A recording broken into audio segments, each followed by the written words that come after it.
You're listening to Science for Soundness, the podcast. This is not your usual podcast. This is a journey, and as with any journey, I don't know yet where this one is going. If anything, I'm hoping to inspire you to take the first step, even if it's into the unknown, even if you don't know where you're going and you do it scared. Hi, I'm Steffi. I'm an equine scientist and equine therapist. I've made it my mission to support horse owners on their individual journey of horse-human connection and personal growth. I want you to know that I'm with you on this one. Think of me as a friendly voice, a reminder to stay the course, to keep going, keep listening to yourself and to your horse, even when the going gets tough. Let's do this. Hello, and welcome back to the podcast. In my last episode about the equine industry, we talked about some of the deep-rooted problems, how the system prioritizes performance over welfare, how outdated beliefs still dominate, and how the industry resists change. That conversation sparked a lot of messages from you. Some of you told me that episode made you feel seen, that you've always felt something was off in this system, but couldn't quite put your finger on it. Others told me that it left you feeling frustrated, wondering how we can actually move forward. And I've also heard that it was a quite triggering episode. And I get it. It is easy to feel like we're up against something too big to change, and I hope that you know that with the last episode, I wasn't trying to color everything black or white. I wanted to shine a light on things that I feel deeply passionate about. But today, I want to remind you of something important that I'm equally as passionate about, and I'm all here for it. Change is already happening, my friends. Right now, not one day, not someday in the future. We are already shifting the way we think about horses. We are already questioning the things we were taught. We're already making decisions that will reshape the industry and the entire system. And so in today's episode, I want to highlight 9 powerful ways we are already changing the industry for the horses. Because we don't just need to talk about what's broken or wrong. We definitely need to talk about and highlight what's working. This is your reminder that you're part of something bigger than yourself, that every small shift you make matters. So let's dive in. First on my list, we are questioning the norm. For decades, the equestrian world has operated in a this is just how we do things mindset. People follow tradition, they accepted methods because it's always been done this way. For example, when I was a young child, when I was about 11, like the first dominant memory I have in this is that I was handed a pony and I was handed a crop with it. And it was just, I was told, it was just like the natural thing that the person said to me, if this horse is starting to act up, just give them a whip and send them, push him forward. Back then, I didn't quite question that, because if an adult, and I was taught to listen to adults, so if an adult is telling me to do this and this is how it's done, I'm not to question things. But it didn't sit right. It didn't feel right. It kind of felt like I was doing something wrong, because I've always understood that horses are just like humans, sentient beings, and therefore deserve our respect and our attention and care. And I didn't just want to ride a horse for the sake of riding. It was a very strange moment, but that was the way it was done. So I just took the pony and I took the whip, and that's kind of what happened. But now people are asking, is this really the best way? Or they're asking, does this actually serve the horse? They are also wondering if it serves themselves. So rather than taking riding lessons from someone who's shouting at you, we are saying stop whenever somebody is pushing beyond our limits and not accepting no for an answer. So we're also questioning and asking, why do we do it this way and who benefits from it? Because if we ask any of these questions that I've just mentioned, then we are going to go deep and start to unravel the things that go beyond that surface level. So the moment you ask yourself, why do I do it this way? Like, why am I getting this pony and this crop, and why am I supposed to hit the horse? Back then, when I was 11, I already asked myself that question. And I'm pretty sure you've had a moment or two where you were kind of wondering about, why am I supposed to do it this way exactly? And who does it serve? Like, who benefits from it? And that questioning alone is creating cracks in the old system. Every time you stop and ask why, you are contributing to change. For example, just a few years ago, questioning traditional training techniques was controversial, but now conversations around force-free training, ethical competition practices, and also evidence-based approaches are growing every single day, and that is powerful. The shift begins with awareness, and awareness is already spreading. How awesome is that? Number 2 on my list, we are moving away from dominance-based training. And thank fuck for that.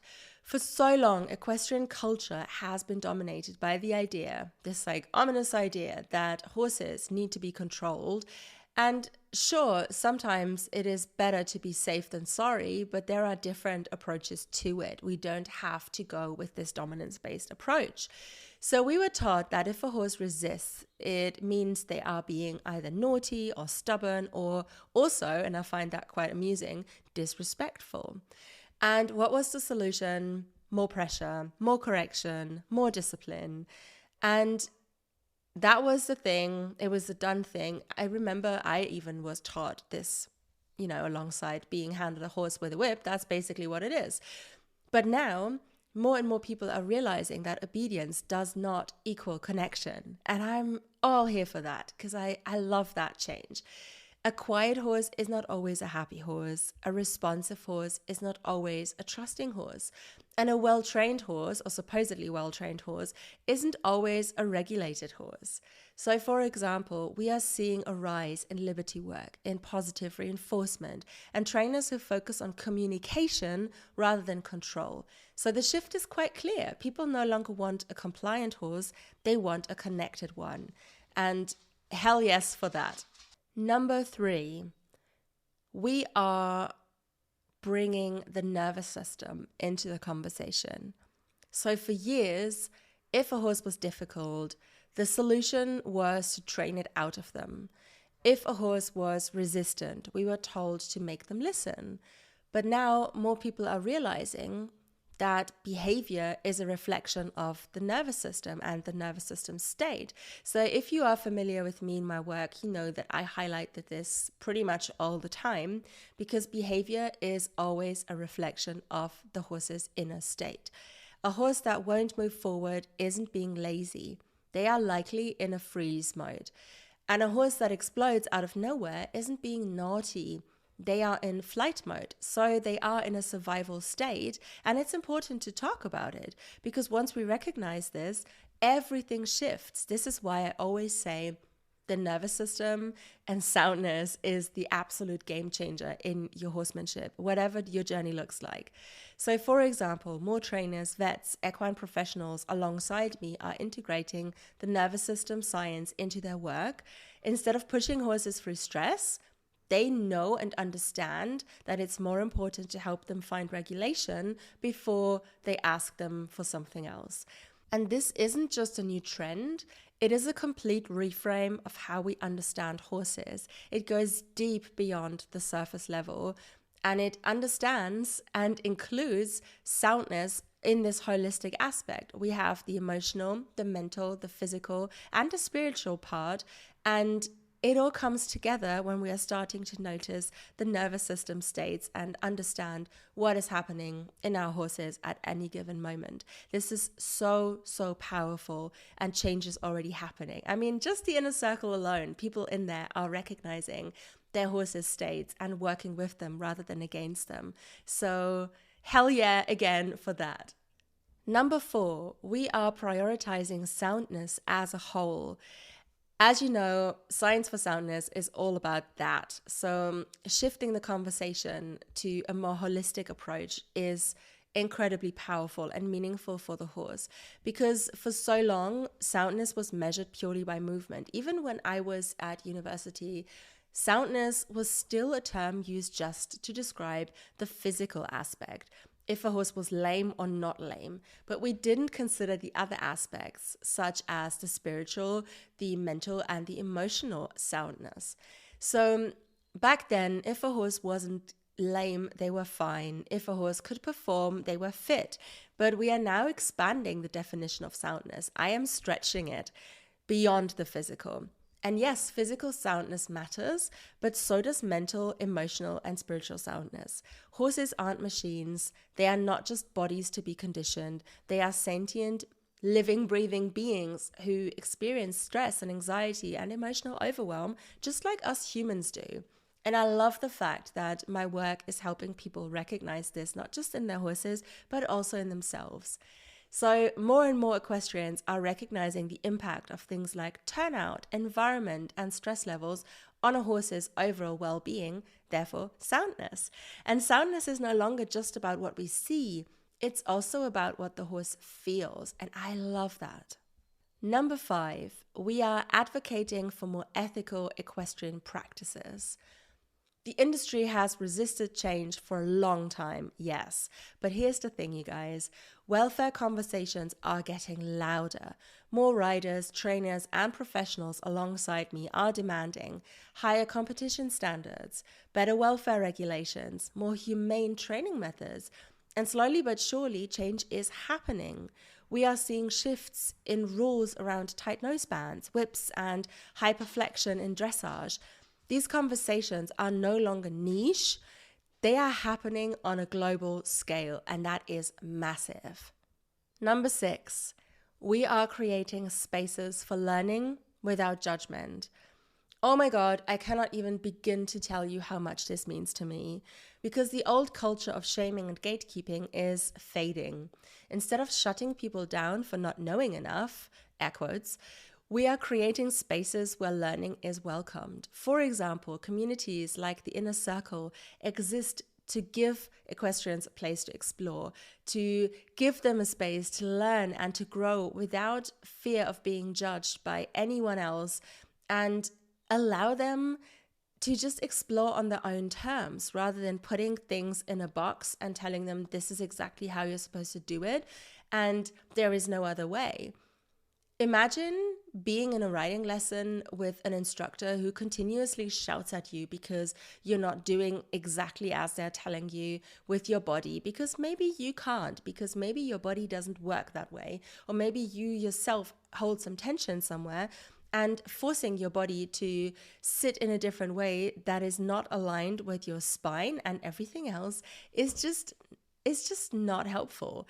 And it's just going to create you being really scared. It's going to start putting you in a survival state, and you're going to become fearful of that thing that is supposedly giving you the most joy, which is being with your horse, riding them, interacting with them.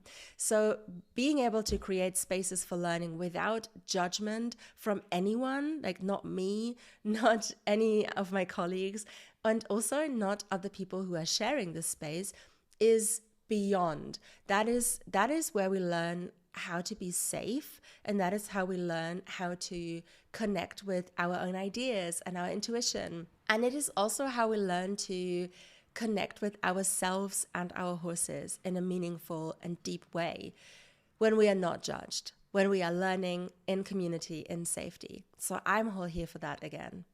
Number 7, we are choosing connection over control.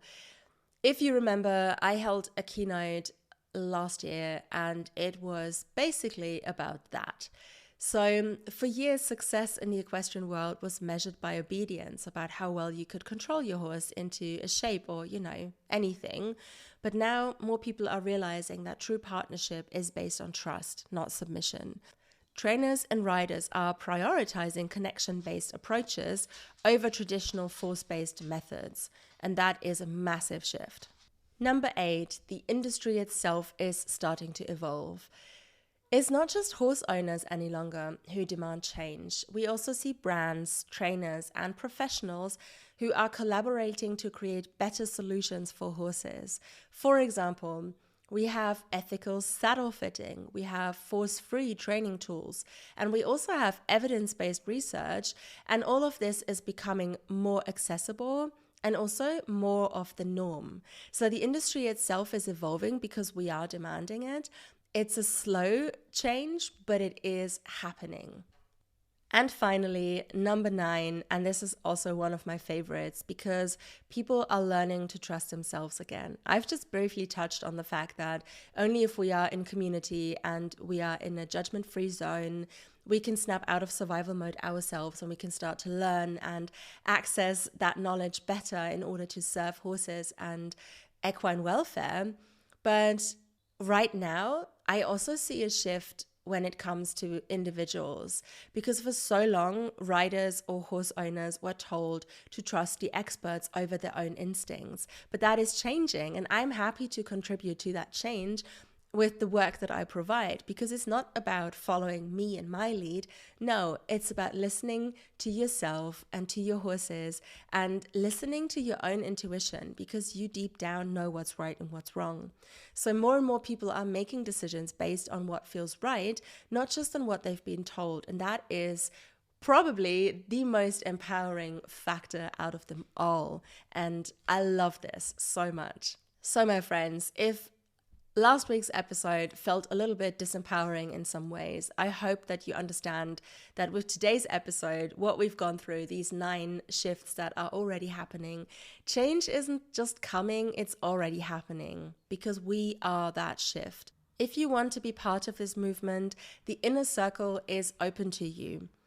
If you use the code podcast upon checkout, you will save €10 off your first month's membership subscription. Because together we are already shaping the future of the horse world, and I hope you'll join me in this. Hi friend, I hope you found something in this episode that resonated with you. I'm beyond grateful that you hung out with me today for a little while, and I do hope that you come along for the ride.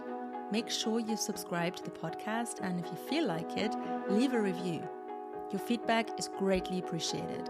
If you have any questions or would like me to talk about a certain topic, check the show notes for ways to get in touch. I can't wait for next time. You got this.